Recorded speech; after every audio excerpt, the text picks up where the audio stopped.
I know we've been talking a lot about the technical elements of HRMI's work in the Pacific through the module data, but I also want us to get a sense of how HRMI's data has been used in the Pacific. In the past year in particular, we've seen HRMI workshops run by many of our ambassadors across the Pacific. Here are some of the workshops that have been run by our ambassadors and supported by HRMI. We've also provided support for our ambassadors to be able to do the work that they do whenever and wherever we can. We've also seen a lot of HRMI data being reported in many newspapers and media outlets across the Pacific, with feature stories in the Cook Islands, New Zealand. There's a beautiful story in Stuff this morning on today's release. And we've been quoted in various guises across the region.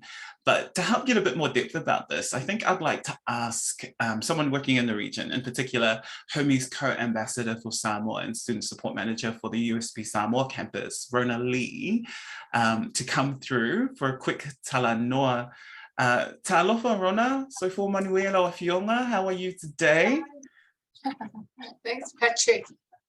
Very good, and I'm very happy to give a little bit of a report on how our internship program has been running, and also chat a little bit about how HRMI data has been reported and how it's being used here in Samoa.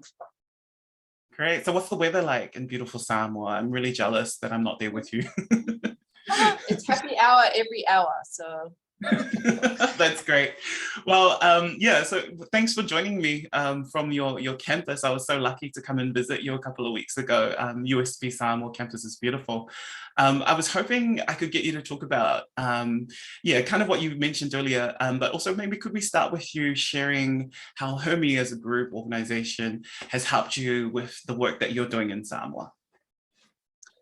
I think, as Anne had mentioned earlier, the importance of having data that's available, and for my work in advocating for access to quality education, this becomes very helpful. So I'm able to tap into data from previous years and sort of see how Samoa's human rights has progressed, and this is how HRMI data becomes useful in my line of work, because when I'm writing proposals for grants, or I'm asking for funding for projects here, for student-led projects here in Samoa, I'm able to tap into HRMI data and use that, because we don't really, there are surveys done, but it's done in silos. So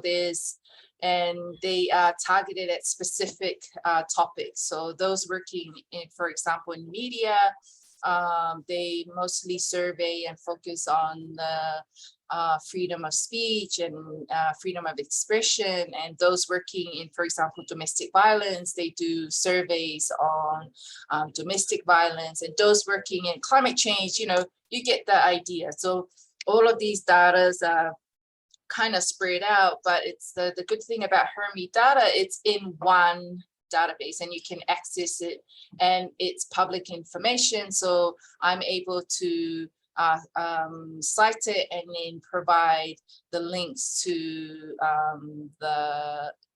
as part of my proposal, so people can actually access and have a look at the data available themselves.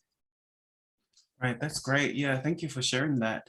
And I do know that you have been quite vocal in trying to promote the HRMI data to different people in Samoa.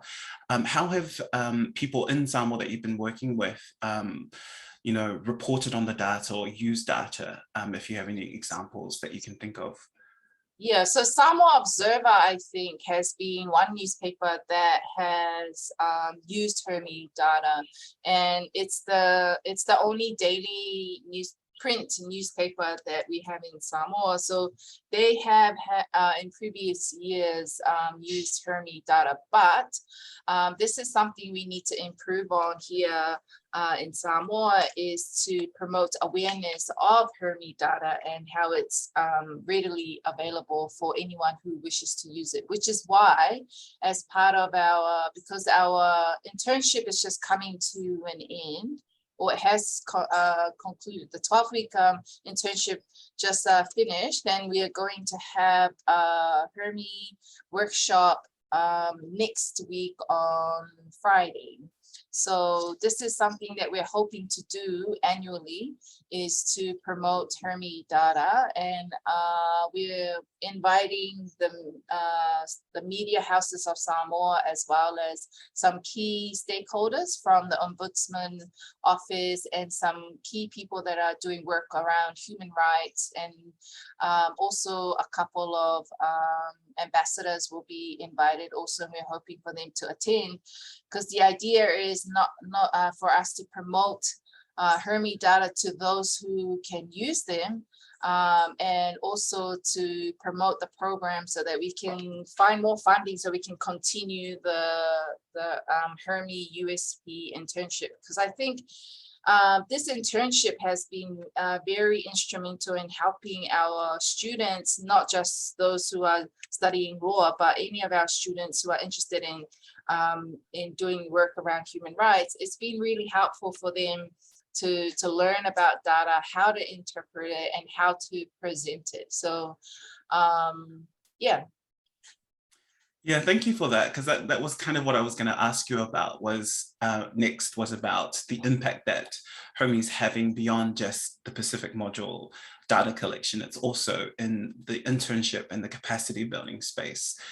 Could you speak to, I know we're going to have a few interns speak a little bit later about their own experience, but you as someone who whose role is developing skills and future aspirations of our young people within the region, could you speak to how the HRMI internship program has assisted you in your role in creating those opportunities for our young people? Yeah, I mean, in the Pacific, but I can speak specifically for Samoa. What's lacking in our education curriculum is lateral thinking, or subjects that encourage critical thinking and lateral thinking. So HRMI, I think, exposes many of our interns into having discussions about topics that they wouldn't normally be asked to discuss in their different disciplines, and also exposes them to other interns who are doing similar work, and learn from other interns around the region and outside of the region. I think it's a very good hands-on experience for them, and also for them to be able to explore different ideas about the same topics, because often we have our students who rote learn topics and rote learning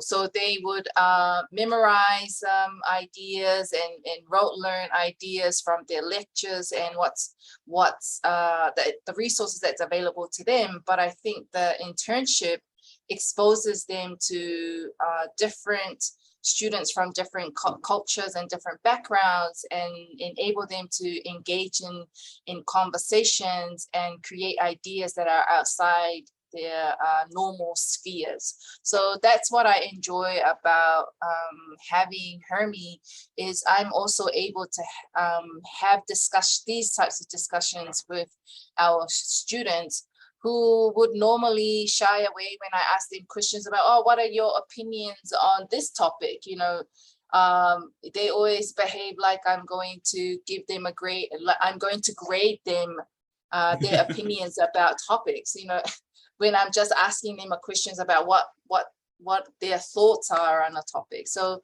I think HRMI, this is why I'm very passionate about finding more funds and grants to continue this internship, because it's a little bit outside of what they're learning when they come to USP. And in many ways, it's encouraging them to talk about relevant topics that are impacting their daily lives. So climate change and indigenous rights and land tenure. So topics that they should be thinking about but our curriculums don't necessarily create pathways for them to have those types of dialogue and conversation. So it's a great internship, and of course it's a dream for me to be able to not just have it here in Samoa, but hoping to open up an internship for the rest of our campuses around the region, because we have about 12 campuses. Thank you so much for that. One thing that we do are very cognizant of at HRMI is the idea of giving young Pacific peoples the opportunities to connect with other young people and other young human rights defenders and advocates across the world. So networking, but also giving them the tools so that they can develop and follow the aspirations they have for their own selves, their countries, and for their communities. But thank you so much, Ronna. It's always a delight to chat with you. And you know, you and I, we can keep going on and on and on. But I guess we've got to move on with the program now. So